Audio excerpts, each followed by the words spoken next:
Conductor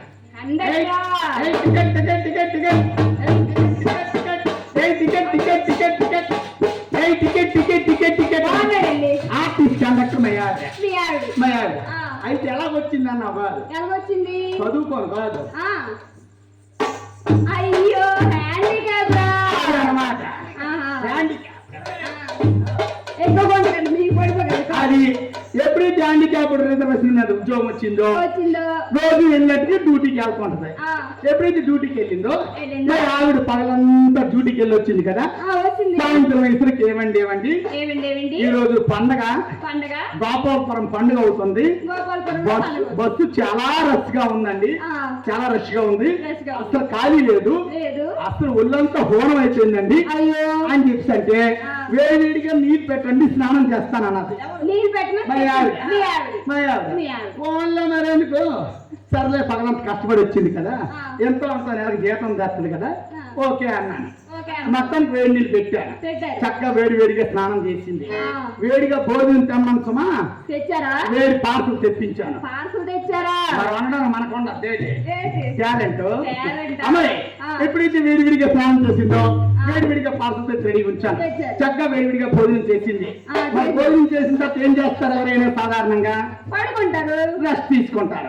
అందుకని చెప్పేసి బట్టలు ఇచ్చేసింది, బట్టలు మార్చేసింది.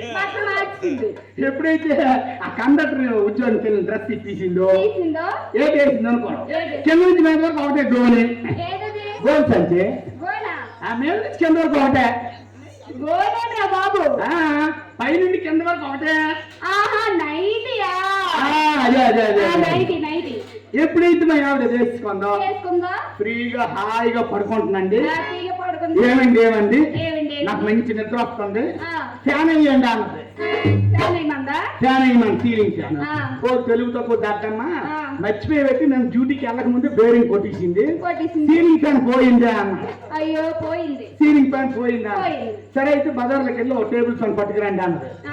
పరిగెట్టి వెళ్ళాను, బ్రహ్మాండమైన సీలింగ్ ఫ్యాన్ టేబుల్ ఫ్యాన్ ఒకటి తెచ్చాను.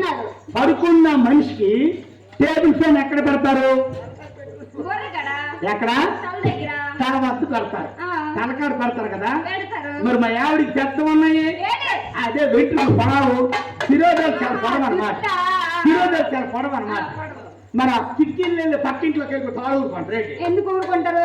ఏమండి ఎవరిదండి జుట్టు మా ఇంట్లో కొనుంటారు, నాకు తగ్గుకొస్తారు. అందుకని చెప్పి నేనేం చేశాను, ఆ ఫ్యాన్ తీసుకెళ్ళి ఎక్కడ పెట్టాను, బుర్ర దగ్గర తీసుకెళ్ళి కాలు దగ్గర పెట్టినానమ్మా. కాలు దగ్గర పెట్టి 5వ నంబర్ 6 చేశానమ్మా. గిర్ర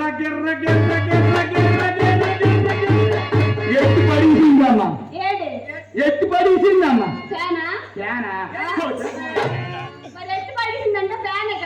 నైటీ వేసుకున్నాడు, కాలు దగ్గర ఫ్యాన్ ఎత్తి ఎత్తి పడేసింది ఫ్యాన్. ఏంటో తెలివిగా మాట్లాడుతాను నా దగ్గర. నువ్వు ఏమో నిలిచారు నిన్ను విజయకి మాకు చూడు రామంది 2 కోళ్ళు ఎట్టుకొని. ఎవరికైనా రెండే ఉంటాయి, అందరికీ 2 ఉంటాయి. ఎవరికైనా 2 అదే కళ్ళు. ఓకే ఎప్పుడైతే కాల్ దగ్గర ఫ్యాన్ పెట్టి 5వ నంబర్ 6 చేశాను, మేరకు ఎక్కేసిందమ్మా. తీసరిక అమ్మా ఎక్కడ చూడిదిగో గురువు అక్రోశం. ఎప్పుడైతే మేరకు ఎక్కేసిందో ఎక్కడ ఇరిగింటో పొరిగింటో అందరికి వచ్చి ఏటి బాగా సినిమా ఇంట్లో ఏటా సౌండ్ బర్ అంత సౌండ్ ఏటది ఏటైపోతుంది, తిరిగిపోతుందని అందరూ వచ్చేసారు ఇంట్లోకి. ఇంటిలోకి వచ్చి చూసి ఊరే బ్రహ్మాండమైన టేబుల్ ఫ్యాన్ కొన్నారా సినిమా అని ఆ ఫ్యాన్ చూసి ఒక్కొక్కటి అలా ఉండిపోండి.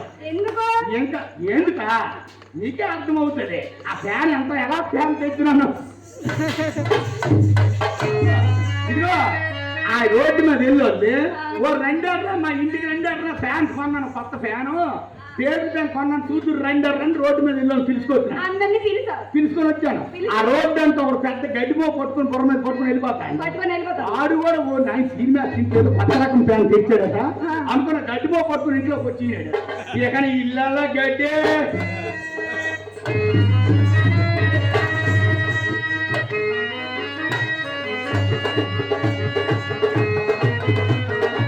ఇదిగో, గురువు రాగంట ఇక ఇళ్ళల్లో కట్టే ఏటి మేకు అన్నాడు ఫ్యాన్ ఏంటి ఫ్యాన్ అంటే ఫ్యాన్ కాదు భలే తిరుగుతుంది మా తాత ఎప్పటి నుంచో ఎక్కడ 89 సంవత్సరాలు అయిపోయి రేపో మాపో గుడ్డుకు మనిపోతాడు ఆడు కూడా సంవత్సరం పడుకుని పెట్టితే ఆ మంచం మీద కర్రొక్కలు వచ్చి అవునా నా ఎవరా నా ఏటి జన్మమ్మా ఇంటి కాడు అనుకొని వచ్చినాడు వచ్చి అంటారు ఓరు మీ మనవడు బ్రహ్మాండం ఫ్యాన్ కొన్నాడు చూడురా లాస్ట్ లో నేను అదృష్టం మనవడు కొన్నాడు అని అంటే ఇంకల్లా రా సైడ్ రా అని అన్నాడు అన్నమాట అలాగే ఓ మానవుడా భలే ఫ్యాన్ కొన్నావురా నాకు మరి బీపీ మాత్రలు షుగర్ మాత్రలు మరి కొనక్కర్లేదు రోజుకు ఒక 5 నిమిషాలు ఈ ఫ్యాన్ దా తెచ్చి నిలబెట్టిరా నాకు ఎక్కర్లేదు బీపీ షుగర్ పాప సిగ్గులేదా నీకు